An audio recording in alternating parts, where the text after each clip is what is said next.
இங்கே ஒருத்தன் வரான் அப்படின்னாக்கா அவனை நாங்கள் வரவிட மாட்டோம். அதுக்கு என்னென்ன பண்ணணும் எங்களுக்கு தெரியும். மீடியாவை நாங்கள் கைக்குள்ளே வச்சிருக்கோம் அப்படின்னு தளபதி விஜய் அவர்கள் நல்லது செய்யறதுக்காக வராரு.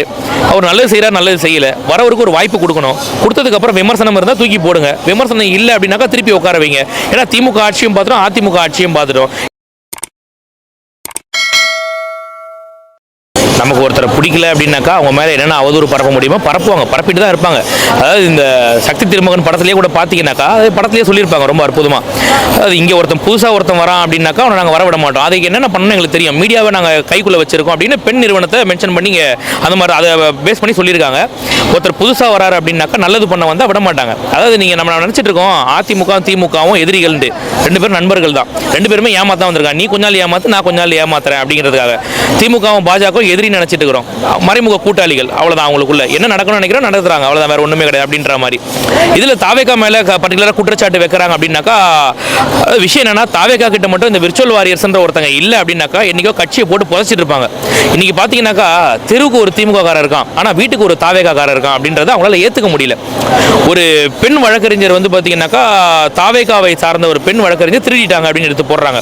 நீ போட்டுருவே, நீ ஈஸியா போட்டுருவே. ஆனா அந்த பெண் யார் கூட நின்னுச்சு, அதை எடுத்த புகைப்படம் எல்லாத்தையும் விர்ச்சுவல் வாரியர்ஸ் எடுத்து போட்டுருவாங்க ஃபுல்லா. அது திமுக காரங்க அப்படின்ற எடுத்து அழகா ஃபுல்லா எடுத்து போட்டோன்னே அசிங்கமா போச்சு. அதை மீடியாக்களை கைக்குள்ள வச்சு இது என்னன்னா, ஒரு நம்ம நாட்டோட 4வது தூண் சொல்லக்கூடிய இந்த மெயின் ஸ்ட்ரீம் மீடியாக்கள் பண்றாங்க இந்த மாதிரி வேலையும் போது ரொம்ப அசிங்கமா இருக்கு உண்மையிலேயே. ஏன்னா அவங்க கொடுக்கறதா செய்தி ஒரு காலத்துல, அவங்க சொல்றதா விஷயம் எல்லாமே. இன்னைக்கு பாத்தீங்கன்னா சோசியல் மீடியா கொடுக்கறதா நமக்கு நியூஸா இருக்குது ஃபுல்லாவே. அந்த மாதிரி வந்து மீடியாக்களை நம்ப முடியாம போயிடுச்சு. ஏன்னா அவங்க தேவையான ஆட்களுக்கு கொடுக்குறாங்க, பணத்தை வாங்கிட்டு ஒரு செய்தியை ஒன்று பரப்புறாங்க அப்படின்ற மாதிரி இருக்கு. தளபதி விஜய் அவர்கள் நல்லது செய்யறதுக்காக வராரு. அவர் நல்லது செய்கிறார், நல்லது செய்யலை. வரவருக்கு ஒரு வாய்ப்பு கொடுக்கணும். கொடுத்ததுக்கப்புறம் விமர்சனம் இருந்தால் தூக்கி போடுங்க. விமர்சனம் இல்லை அப்படின்னாக்கா திருப்பி உட்கார வைங்க. ஏன்னா திமுக ஆட்சியும் பார்த்துட்டோம், அதிமுக ஆட்சியும் பார்த்துட்டோம். இதை தாண்டி வந்து சேர்களை உடைச்சிட்டாங்க, அதை பண்ணிட்டாங்க, இதை பண்ணிட்டாங்கன்னா கூட்டம் கூடுற இடத்துல சேதங்கள் ஆகத்தான் செய்யும். அதாவது 100 பேர் இருக்க இடத்துல 10,000 பேர் வந்தாக்கா அங்கே சேதம் ஆகத்தான் செய்யும், ஒரு சிலது உடையத்தான் செய்யும். அதுதான் நடந்துட்டு இருக்கு. அந்த பொறுப்புகளை நான் ஏற்றுக்கிறேன்னு சொல்லிட்டாரு. யார் ஏற்றுப்பா? யோசிச்சு பாருங்க. நீங்கள் இன்னைக்கு முப்பெரும் விழா அப்படின்னு ஒரு நாரி போன விழா ஒன்று நடத்தினாங்க. அந்த விழாவில் கூட தான் எவ்வளவோ சேதங்கள் ஆச்சு. அதாவது வாழைத்தாரை ஈர்த்துக்கிட்டு போகிறது, இந்த மாதிரியான நிறைய விஷயங்கள் பண்ணாங்க. மக்களோட வரி பணத்தில் பண்ணாங்க. இது எல்லாமே சொல்றது புரியுதா இல்லையா? அப்படி இருக்கும்போது நீங்கள் மக்கள் வரி பணத்தில் உடன்பிறப்புகளுக்கு சிப்ஸ் கொடுக்குறீங்க, மிச்சர் கொடுக்குறீங்க, ஸ்வீட் கொடுக்குறீங்க அப்படின்னும் போது இந்த மாதிரி ஒரு விஷயம் உடையுது.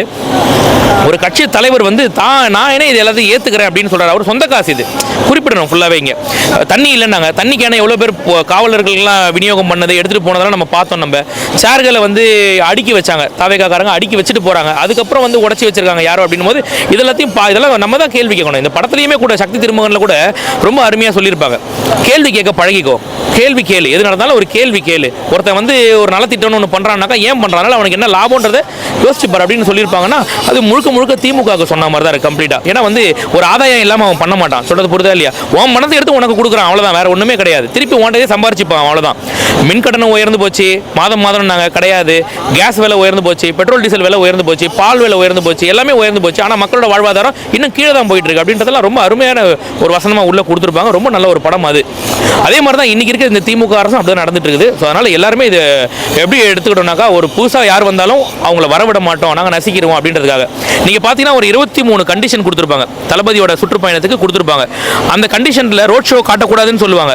ஆனால் அதே ரோட் ஷோவை முதலமைச்சரும் துணை முதலமைச்சரும் காட்டிட்டு வராங்க அப்படின்னும் போது அப்போ தாவேகாக்கு மட்டும்தான் அந்த கட்டுப்பாடுகளா, உங்களுக்கு கிடையாதா அப்படின்ற மாதிரி. ஸோ இதெல்லாம் தான் பார்த்தீங்கன்னா இந்த ஃபாசிசம் அப்படின்னு சொல்லுவாங்க. நான் சொல்கிறது நீ செய்யணும், செய்யலைன்னா இந்த மாதிரி காவல்துறையை வச்சு நான் உன்னை அடக்குவேன் அப்படின்னு சொல்லிட்டு. ஆனால் என்னதான் இருந்தாலும் நாங்கள் நீதித்துறை மேலே எங்களுக்கு கொஞ்சம் நம்பிக்கை இருக்குது அப்படின்றதால நீதிமன்றம் பார்த்தீங்கன்னா இன்றைக்கி தாவேகா கூட நின்றுருக்கு. கண்டிப்பாக மற்ற கட்சிகளுக்கு கொடுக்குற மாதிரி உங்களுக்கு எல்லாமே கொடுக்கணும் அப்படின்னு சொல்கிறது எல்லாமே ரொம்ப அருமையாக இருக்குது. அந்த வகையில் பார்க்கும்போது சட்டத்தின் மேலே எங்களுக்கு கொஞ்சம் நம்பிக்கை இருக்குது, வேற ஒன்றும் கிடையாது.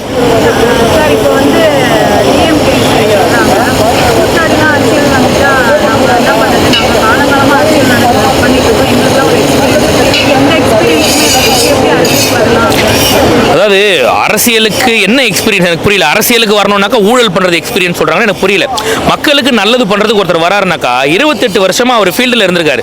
மக்களுக்கு பல நலத்திட்டங்கள் பண்ணிட்டு இருக்காரு. அவர் மக்களுக்கு பல நலத்திட்டங்கள் அவர் பண்ணிட்டு இருக்காரு. அப்படி இருக்கும்போது அதுவே ஒரு பெரிய குவாலிட்டியா நினைக்கிறேன் நான். மக்களை நல்லது செய்யறது தான் வரீங்க.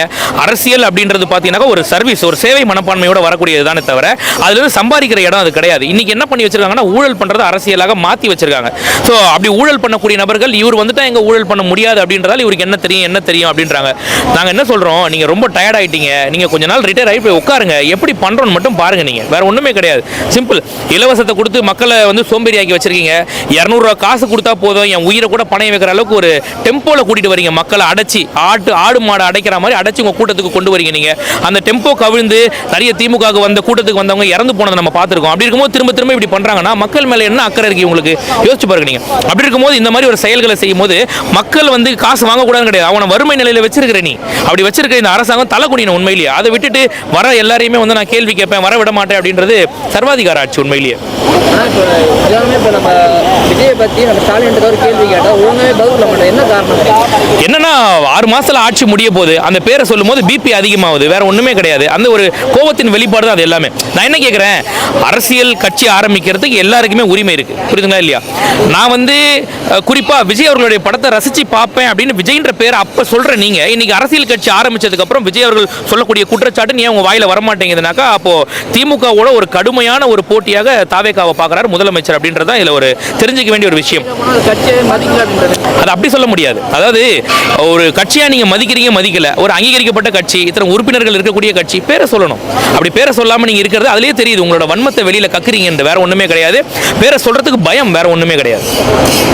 இப்போ வந்து ஆல்ரெடி பார்த்தீங்கன்னா சுற்றுப்பயணத்தில் வந்து எந்த ஒரு வாக்குறுதியும் நிறைவேற்றலை திமுக அப்படின்னு சொல்லிட்டு, ஆனால் இப்போ ஸ்டாலின் சார் சொல்கிறாரு 99% வந்து நாங்கள் நிறைவேற்றிட்டோம், நீட் தேர்வுக்கு போராடிக்கிட்டு தான் இருக்கோம் அப்படிங்கிற மாதிரி சொல்லியிருக்காங்க. ஸோ உங்கள் தரப்பில் அவங்க நிறைவேற்றினாங்களா இல்லையா?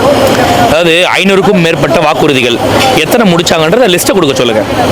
அதாவது என்ன மேட்ச் என்ன டீம்னே தெரிலன்ற மாதிரி தமிழ்நாட்டில் இருக்கக்கூடிய அமைச்சர்களுக்கே நம்ம எந்த துறையில் இருக்கோம்னு அவங்களுக்கே தெரியாது. தமிழ்நாட்டில் எத்தனை மாவட்டம் இருக்குன்னு போயிட்டு நம்ம சேகர் பாபு கிட்ட கேளுங்க, தெரியாது அவருக்கு. 68 மாவட்டம்னு சொல்லுவார். 2வது படிக்கிற குழந்தை சொல்லும் எத்தனை மாவட்டம் இருக்குது அப்படின்னு கேட்டால் அது சொல்லும். ஆனால் சேகர் பாபுக்கு தெரியாது. அந்த மாதிரியான ஆட்கள் வெறும் பணம் மட்டும் இருந்தால் போதும், பதவிக்கு வந்துடலாம் அப்படின்ற கூடிய ஆட்களை வச்சுருந்தா தமிழ்நாடு முன்னேறாது. அதாவது தூய்மை பணியாளர்கள் வாக்குறுதி கொடுக்குறாங்க, ஆனால் நாங்கள் அந்த மாதிரி வாக்குறுதியை கொடுக்கலன்றாங்க. அப்போ 500 காத்துல பறக்க விட்டது தான். எப்படி உங்களுடன் ஸ்டாலினுக்கு மனுவை கொடுத்து அது கூவத்தில் மிதக்குதோ அந்த மாதிரி தான் எல்லா வாக்குறுதிகளும். அந்த மாதிரி இவங்க வந்து ஆள்றதுக்கும் தகுதி இல்லை, இந்த நாட்டில் வாழறதுக்கும் தகுதி கிடையாது இந்த ஆட்சியாளர்களுக்கு அப்படின்னு தான் சொல்லணும். வேற ஒன்றும் கிடையாது. சிரிச்சுட்டு போயிடணும். இவங்களை பார்த்து ஒட்டுமொத்த இந்தியாவுமே கை கட்டி சிரிக்குது. அதாவது என்னடா நீங்க சும்மா பிஜேபின்றீங்க, நீங்க மட்டும் நம்ம மக்களுக்கு என்ன பண்ணிட்டீங்க நீங்க அப்படின்ற மாதிரி தான் கேள்வி அது. ஒரே ஒரு குடும்பம் திமுகன்ற ஒரு குடும்பத்தை வாழ வைக்கிறதுக்காக ஒரு கட்சி நடத்துறீங்க அப்படின்றது தான்.